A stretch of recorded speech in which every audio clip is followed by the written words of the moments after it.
Sáng sớm hôm đó, Sokla khoác lên người đai đạn, mang theo khẩu súng săn và chuẩn bị ra ngoài. Cô dự định săn được 2 con chim lớn để cải thiện bữa ăn cho các con. Cuộc sống của gia đình Sokla hiện vô cùng khó khăn, vì vậy, việc hái lượm và săn bắn đã trở thành một trong những cách quan để họ kiếm được thức ăn. Sau khi chuẩn bị xong mọi thứ, Sokla vác khẩu súng săn, dắt theo con chó và cùng Zainab lên núi đi săn. Zainab, ở độ tuổi này đã trở thành trợ thủ đắc lực của mẹ trong cuộc sống hàng ngày. Mỗi ngày em đều theo mẹ lên núi, học cách giống như mẹ mình, để sinh tồn giữa vùng núi hoang dã này. Hai mẹ con tiếp tục tiến về phía trước và đến một sườn núi toàn đá vụn và đá trơ trọi. Sokla biết khu vực này thường có chim lớn trú ngụ. Cô dừng lại bên một tảng đá, lấy ống nhòm ra quan sát động tĩnh trên sườn núi, cẩn thận tìm kiếm mục tiêu.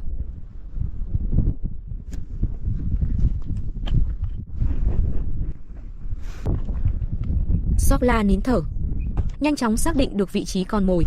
Cô lấy đạn súng săn ra và nạp đạn vào ổ đạn. Đây là một khẩu súng săn bắn tự động, loại súng rất phổ biến ở vùng núi Trung Đông. Cách nạp đạn là đẩy viên đạn vào buồng đạn qua cửa nạp. Sokla di chuyển ra sau tảng đá để tránh làm kinh động con mồi. Cô đẩy và kéo cơ súng, đưa viên đạn lên nòng, rồi bắt đầu nhắm vào mục tiêu ở xa. Sokla tiếp tục nín thở. Từ lúc ngắm đến lúc bóp cò chỉ diễn ra trong vài giây ngắn ngủi. Cùng với tiếng nổ vang lên, Sokla lập tức gọi Zainab lại, đồng thời nhanh chóng chạy về phía con mồi. Chẳng mấy chốc, cô nhặt được con chim lớn bị trúng đạn, nằm trên mặt đất, đôi cánh vẫn còn giãy giụa.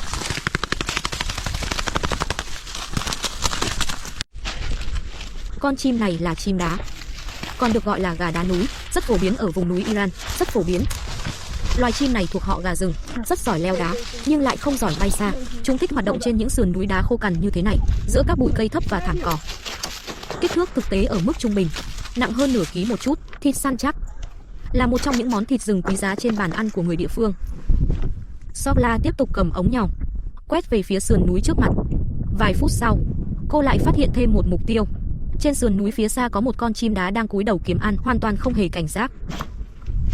Sokla vác khẩu súng săn, lặng lẽ tiến đến sau một tảng đá lớn để ẩn nấp, rồi một lần nữa nhắm vào mục tiêu ở xa.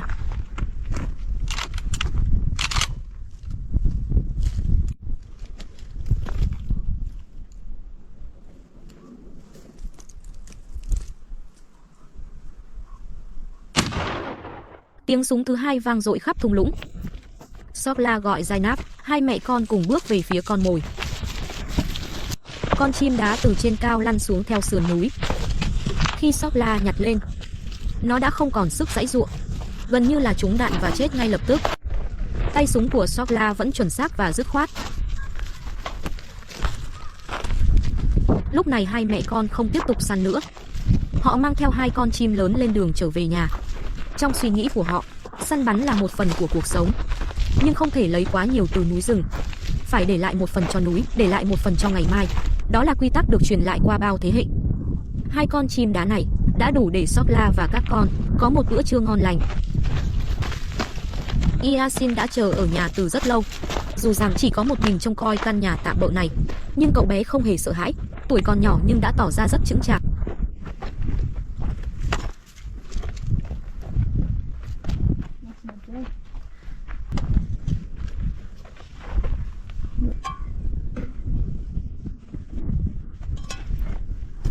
Khi về đến nhà, Zainab lập tức lấy một chai nước cho con chó uống.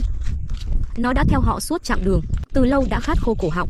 Con chó này chính là người bạn trung thành nhất của gia đình Sokla trên vùng núi hoang vu này.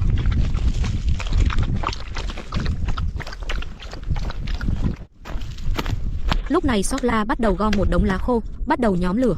Bà cần đun trước một ấm nước để tiện cho việc xử lý chim đá tiếp theo, chuẩn bị nấu một bữa tiệc thịt rừng.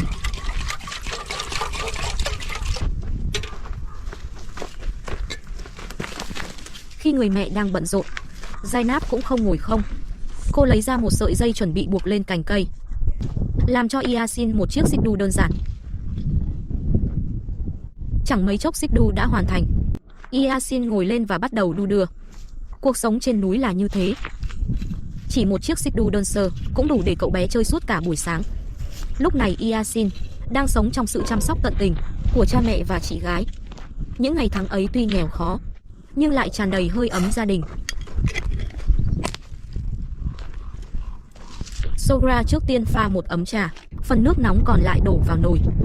Sau khi lông chim đá được trụng nước sôi, việc nhổ lông sẽ dễ dàng hơn nhiều. Gió núi thổi vù vù, mang theo chút se lạnh. Dãy núi Zagros phía xa hùng vĩ tráng lệ. Trên đỉnh vẫn còn phủ một lớp tuyết mỏng, như dư âm của mùa đông chưa tan. Zainab rót trà nóng, cùng Yasin ngồi xuống uống để làm ấm người. Một ấm trà đơn sơ cũng là niềm hưởng thụ mộc mạc nhất nơi núi rừng.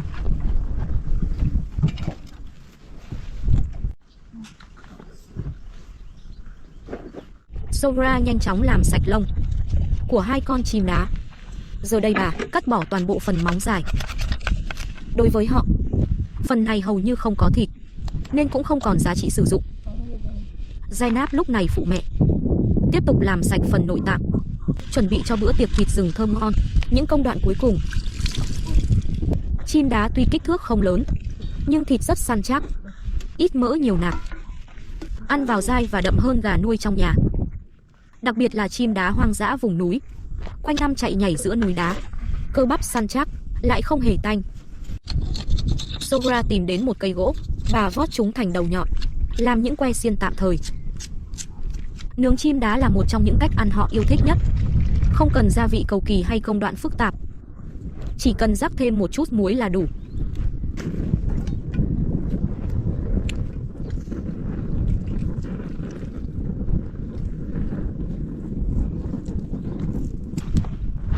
Lúc này, một con rùa bất ngờ lặng lẽ bước vào lãnh địa của họ. Mai rùa có màu nâu nhạt.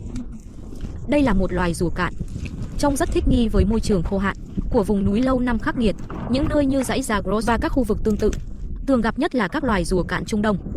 Chúng phân bố rộng khắp các vùng bán hoang mạc miền núi Iran. Loài rùa này ưa khí hậu khô ráo. Thức ăn chủ yếu là cỏ, hoa dại và các loài thực vật mọng nước, thỉnh thoảng ăn thêm côn trùng để bổ sung đạm.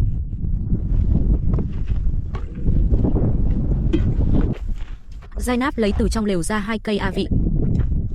Sogra đặt chúng lên than hồng để nướng. A vị không chỉ là dược liệu, mà còn là gia vị quý của người du mục. Hương thơm tươi nồng đặc trưng của nó giúp khử mùi tanh, tăng vị, kết hợp với thịt rừng thì vô cùng phù hợp. Vài ngày trước, Sogra và chồng cũng lên núi đào được một bao a vị, mang xuống thành phố bán lấy chút tiền. Dưới sức nóng của than hồng, chim đá phát ra tiếng xèo xèo. Chẳng bao lâu sau, trong không khí lan tỏa mùi thảo mộc dịu nhẹ, hòa quyện cùng mùi thịt nướng, khiến người ta không khỏi nuốt nước bọt. Đã đến lúc thưởng thức bữa tiệc thịt rừng.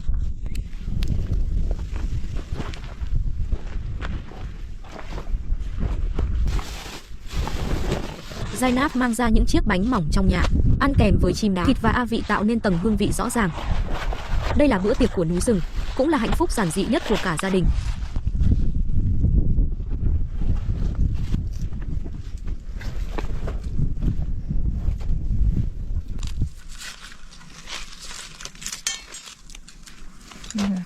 Ngày hôm đó Sogra săn được 2 con chim đá. Không chỉ làm no bụng cả nhà, mà còn mang lại niềm vui và sự mãn nguyện hiếm hoi. Cuộc sống tuy vẫn còn gian khó, nhưng giữa dãy núi Zagros rộng lớn này, bữa tiệc thịt rừng trong túp lều nhỏ đủ để sưởi ấm lòng người. Đó chính là cuộc sống của người du dựa vào trời đất, sống cùng vừa vất vả nhưng cũng đầy tự do.